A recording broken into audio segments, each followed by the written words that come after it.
السلام عليكم. هنعمل النهارده مع بعض بأمر الله وصفة حلوة جدا، من أحلى وأجمل وصفات المعجنات بقى اللي تقدري تعمليها. نتيجتها رهيبة، عجينة هشة جدا زي القطن. هنعمل مع بعض النهارده المنجقونة البورسعيدي أو الشريك، أيا كان المسمى بتاعها. بقى الوصفة النهارده رهيبة، نتيجتها حلوة جدا، بأقل تكلفة وبأقل مقادير هتطلع معاكي الوصفة ناجحة جدا بأمر الله من أول تجربة. أتمنى بجد إن انتوا تكملوا معايا كده الفيديو للآخر علشان ما يفوتكوش التفاصيل الصغيرة اللي أنا هتكلم عليها، ونشوف هنطلع مع بعض المنجقونة البورسعيدي أو الشريك بعجينة هشة جدا زي القطن، ناجحة من أول تجربة. نسمي الله ونصلي على الرسول، وما ننساش نضغط لايك، ونشوف هنطلع مع بعض القمر ديت ازاي. بما ان بقى خلاص شم النسيم وبنحب نعمل كده المعجنات في شم النسيم، نعملها مع بعض وهنشكلها شوية اشكال كده روعة. نسمي الله ويلا بينا. اول حاجه بقى عندي هنا في بوله او في طبق عميق كده، وهننزل بنص كيلو من الدقيق. طبعا الدقيق لازم ننخله قبل ما نشتغل في الوصفه، بيدي هشاشه حلوه جدا للمعجنات. هنضيف عليه معلقه كبيره من الخميره الفوريه، معلقه كبيره من السكر، معلقه صغيره ممسوحه من البيكنج باودر. وطبعا انا هنا متاكده من نوع الخميره بتاعتي علشان كده اشتغلت فيها في الوصفه على طول. لو انت مش متاكده من الخميره بتاعتك هتختبريها الاول في نص كوبايه من الميه الدافيه. تمام. هننزل عليهم بقى بحبايه كده من البيض، طبعا بدرجه حراره المطبخ. هنضيف عليها رشة من الفانيليا. انا عندي هنا قصنص برتقال، والقصنص البرتقال على فكرة اختياري، لو مش متوفر عندك ما تستخدميهوش. تمام. انا بحب استخدمه كده في المعجنات، بيدي نكهة حلوة جدا. مش متوفر عندك خلاص ما توقفيش عليه، الوصفة هتبقى حلوة جدا بأمر الله. وعندي بقى هنا كوباية من الحليب الدافي، ويكون دافي ما يكونش سخن قوي علشان ما يموتش الخميره. تمام. ونلم بقى كده العجينه ونشوف هتحتاج شويه من السوائل او لا. انا هنا احتجت كمان ربع كوبايه كده من الميه. يعني انت بتختبري العجينه في ايديكي وبتشوفي هتحتاج سوائل ولا لا. تمام. وتنزلي بالميه كده تدريجيا، ما تنزليش بيها واحده واحده، ما تنزليش بيها عفوا مره واحده. تمام. اول ما العجينه بقى بتلم وبتسيب كده البوله، عندي بقى هنا معلقتين من الزبده بدرجه حراره المطبخ. هنعجنها بقى كويس جدا، ما تقلقيش هتحسي ان العجينه كده سيبت معاكي او سابت معاكي في الاول. اول ما بتحطي الزبده اوعي تضيفي دقيق، العجينه بتظبط اول ما بتعجنيها، بتغيبي شويه تعجنيها بتكون نتيجتها رهيبه وبتنعم معاكي بالشكل اللي انت شايفاه ده. هي طبعا العجينه بتاعتنا النهارده غنيه شويه. تمام. علشان تاخدي احلى والذ واطعم طعم بامر الله. نغطيها بقى بكيس كده تلاجة وبفوطة ونسيبها في مكان دافي تخمر. العجينة النهاردة انا بخمرها كده على مرحلتين، ودي اول مرحلة. تمام. وبما ان بقى الجو دافي ما خدتش حوالي كده نص ساعة وخمرت بالشكل اللي انت شايفاه ده. تمام. هنعملها كده رول وهنبدأ بقى نقطعها.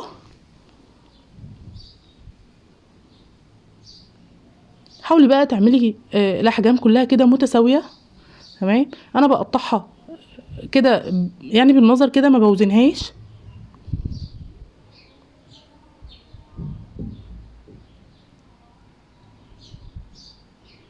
من ابسط بقى المعجنات اللي تقدري تعمليها كده، بسيطة جدا وسهلة ونتيجتها رهيبة. اول ما بتقطعيها بقى كده حاولي تخليها كلها احجام واحدة، بتلفيها رول بايديكي كده وبتلفيها رول. ودي ابسط طريقة بقى تقدري تشكلي بيها الشريك، ومش بتاخد منك وقت ابدا وانتي بتشكليها. انتي بعد ما بتقطعيها بتلفيها رول كده كأنك بتعملي البقسماط، وبتخلصي الكمية كلها. وبنحطها بقى كده في صينية وبنغطيها كده بكيس. وهنا طبعا بيبين معاكي حجمها، يعني لما بتحطيها في صينيه كده بتبان، لو في واحده كبيره شويه بتاخدي منها وتخلي كلها حجم واحد او مقاس واحد. بتسيبيها كده حوالي 5 دقايق بس ترتاح عشان تعرفي تفرديها وتشكليها بكل سهوله. تمام. بنبدا طبعا باول واحده كده شكلناها او فردناها. تبداي كده بايديكي كده على الرخامه وتلفيها رول، وبعدين بقى تبداي تشكلي بقى الاشكال دي على حسب طبعا انت ما تحبي. انا هنا عملتها كذا شكل هوريكم دلوقتي، وده اول شكل عملناه. هعمل معاكم واحده كمان. هي الشريك عباره عن عجينه، ظبطتي العجينه خدمتيها، صدقيني هيطلع معاكي هش جدا وتحفه جدا. انت بتلفي كده وبتضغطي علشان ما تفكش معاكي، وبعدين بقى بتلفيها وتضغطي كده على الطرف بتاع العجينه وتنزليها بقى كده تحتها. حاولي كده وانت بتبرميها او بتلفيها ما تكبسيهاش بقى يعني جامد، او ما تضغطيش عليها جامد عشان تديها مساحه في التخمير وتكون هشه معاكي العجينه وما تكونش مكتومه. وده تاني شكل بقى هنعمله مع بعض. هتلفيها رول وبعدين هتلفيها كده كانك بتعملي كده ضفيره يعني فوق بعض بالشكل اللي انت شايفاه ده. وتلفيها بقى كده حوالين بعضيها كأنك بتعملي دايرة. شكلها حلو جدا وسهلة جدا بسيطة ما شاء الله. هعمل معاكم واحدة كمان من الشكل التاني، تلفيها على قد ما تقدري.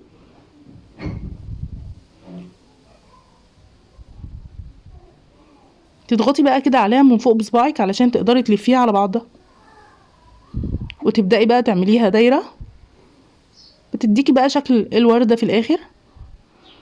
وتخلي الطرف طبعا تحت علشان ما يفكش اول ما بتسويها او تحطيها في الصينيه ما يفكش معاكي. تمام. هنا خلصت الكميه كلها. عندي بقى الاشكال بتاعه الكيك ده انا جبتها دهنتها كويس جدا بالزبده. لو انت حابه تعمليها في القوالب ديت لازم تدهنيها كويس جدا بالسمنه او بالزبده علشان ما تلزقش. اول ما بتسيبيها بقى كده تخمر بتديكي شكل كده الورده من تحت او شكل القالب اللي انت حطاها فيها. تمام. وبعد ما خلصتها كلها تشكيل كده هنغطيها بكيس. طبعا اوعي استحاله تسيبيها مكشوفه، الوش هينشف معاكي وهتسيبيها تخمر للمره التانية.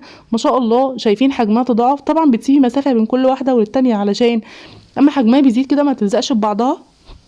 تمام. لدهنها بقى للوش بعد ما بتخمريها كده للمره التانية، عندي هنا صفار بيضه استخدمت عليه معلقتين من اللبن، شويه من اللبن شويه من الفانيليا. تمام. حطيت عليهم كده معلقه من السكر بيدي كده الوش المعجنات لون حلو جدا. وابدأي بقى ادهني كده الشريك وبالراحه بقى كده وانتي بتعملي بالفرشه علشان ما تخرجيش التخمير منه، يعني بهدوء كده وانتي بتشتغلي علشان ما تخرجيش الهواء اللي فيه او التخمير اللي فيه، وتحافظي طبعا على الهشاشه بتاعته. طبعا تقدري تدهني بقى الوش زي ما انتي حابه. لو عندك كده معلقه قهوه سريعه الذوبان على شويه لبن، يعني لو مش عايزه تستخدمي البيض، شويه سكر بقى كده خشن. وكل ما تكتري طبعا السكر كل ما هتاخدي احلى والذ واطعم طعم للشريك. بصراحه بيفرق جدا وبيديله طعم حلو قوي ما شاء الله. مفيش ابسط ولا اسهل من كده. نتكلم بقى على التسويه بتاعه الشريك. بعد ما خلصناه بقى كده كله وحطينا سكر على الوش، الفرن بتاعك بقى لازم يكون مسخناه قبل ما تشغلي ما تدخلي فيه الشريك. بتدخليه طبعا على الرف اللي اقرب كده من الارضيه بتاعه الفرن، يعني بتدخلي الشبكه وبتدخليه على الرف اللي اقرب من تحت من الفرن. لو الفرن بيشتغل عندك الشوايه والفرن مع بعض هتشغليهم مع بعض، بس تخلي بالك طبعا عشان ما ياخدش لون بسرعه وما يكونش استوى من جوه. لو بيشتغل من تحت بس هتشغلي الفرن من تحت. اول ما بياخد لون بقى كده من تحت وتحسي ان لونه بقى ذهبي هتشغلي الشوايه لحد ما ياخد اللون القمر اللي انت شايفاه. اول ما بيخرج من الفرن بقى كده بشويه زبده، والخطوه ديت اختياري بمعلقه من الزبده، وتدهني بقى وش الشريك عشان يديكي لمعه حلوه جدا. وبعدين تغطيه كده بفوطه علشان يبقى طري جدا معاكي بامر الله. وطبعا اول ما بيبرد بقى حابه تحفظيه بقى في الفريزر في كيس كده محكم الغلق طبعا او في علبه، وهتحطيه في الفريزر وتطلعيه تسيبيه يفك شويه بيبقى كانك لسه خبزاه. جربيه بطريقتي واستنوني.